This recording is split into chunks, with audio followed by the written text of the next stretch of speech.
Chaque année, l'industrie horticole québécoise utilise des millions de contenants en plastique. Ces contenants sont difficiles à recycler, souvent jetés, et certains types peuvent mettre jusqu'à 500 ans à se dégrader dans l'environnement. Depuis plusieurs années, des alternatives biodégradables sont disponibles sur le marché. Des contenants faits de papier recyclé, de tourbe, de fibres de coco ou encore des blocs de substrat liés sans contenant. Mais une question demeure, est-ce que ces alternatives fonctionnent vraiment en contexte commercial? C'est ce que l'équipe du Centre de recherche de l'IGDO a voulu évaluer dans le cadre d'un projet réalisé en partenariat avec l'industrie.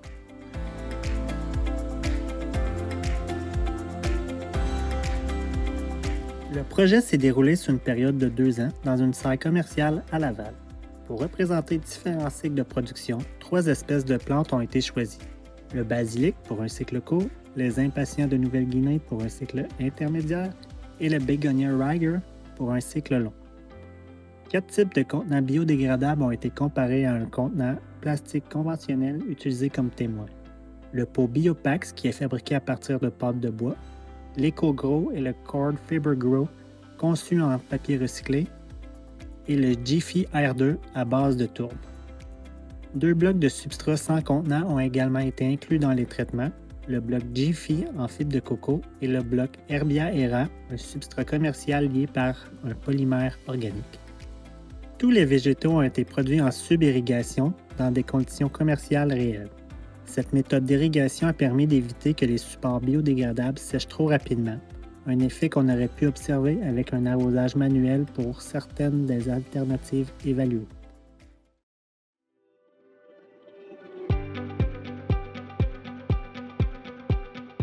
Les 4 contenants biodégradables sont compatibles avec les empoteuses automatiques utilisées par les producteurs.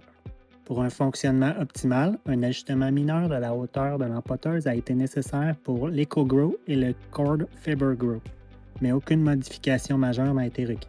Toutefois, pour les blocs, une manipulation manuelle est obligatoire, des plateaux de transport dédiés, et pour les blocs Jiffy, une hydratation préalable avant la transplantation est nécessaire.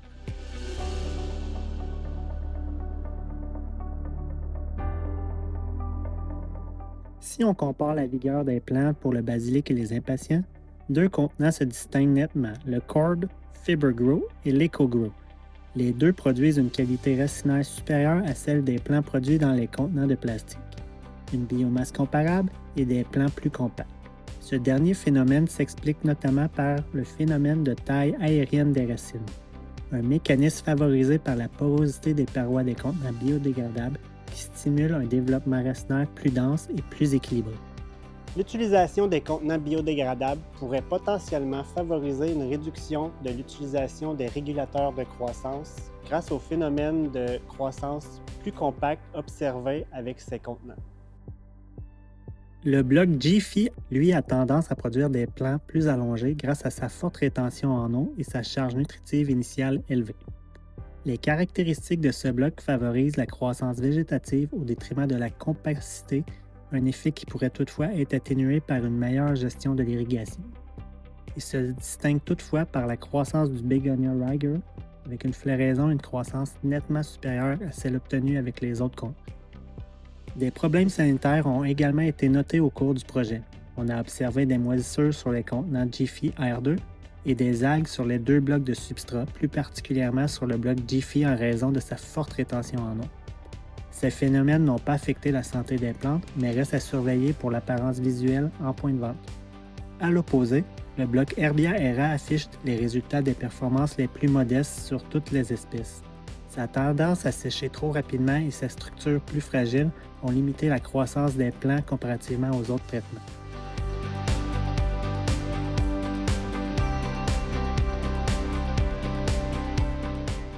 À titre indicatif, voici les prix des contenants au moment du projet. Le pot Biopax s'élevait à 1,15 par pot, tandis que celui des autres traitements variait de 12 à 41 sous par pot.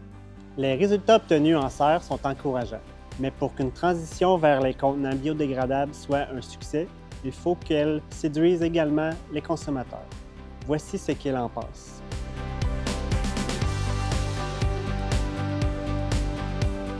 Dans le cadre du projet, un sondage effectué auprès de 72 personnes réalisées en situation réelle d'achat dans une salle commerciale a conclu que, premièrement, 85% des personnes sondées se disent très fortement intéressées à acheter une plante dans un contenant biodégradable et 96% sont prêtes à recommander ces produits à leurs proches. Deuxièmement, l'impact environnemental est le critère d'achat numéro 1, mentionné par 56% des répondants, loin devant l'esthétique ou la facilité de plantation directe en pleine terre. Troisièmement, 76% des consommateurs déclarent qu'une hausse de moins de 20% ne changerait pas leur décision d'achat. Ce chiffre atteint même 93% pour le bégonia. C'est un signal fort. En revanche, pour le basilic et les impatiens, un tiers des consommateurs restent sensibles au prix. Un point important à garder en tête dans votre stratégie de mise en marché. Les préférences des personnes interrogées varient aussi selon le type de plante. Pour le basilic, une plante comestible, les consommateurs privilégient les contenants EcoGrow, Jiffy AR2 et le Cord Fiber Grow. La sécurité alimentaire prime sur l'esthétique. Pour les impatients, l'éventail est plus large. Tous les contenants, sauf ceux en plastique, sont bien perçus. Et le bloc Herbia Era sans contenant est celui qui projette l'image environnementale la plus forte. À noter, le contenant Biopax, même s'il est biodégradable, est perçu négativement sur le plan environnemental, en partie à cause de son prix plus élevé, mais surtout parce qu'il met plus de temps à se dégrader complètement.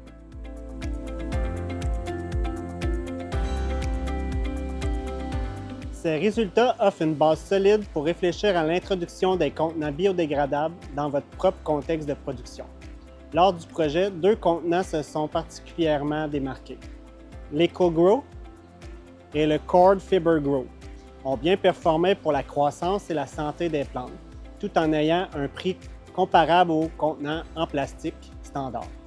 Un point important à prévoir, la porosité élevée des contenants biodégradables accélère le séchage du substrat. Il faudra adapter vos pratiques d'irrigation dès le départ. Avant de faire un choix définitif, réaliser un essai à petite échelle dans vos propres conditions reste la meilleure façon de vérifier ce qui convient le mieux à vos espèces, vos équipements et votre organisation de travail.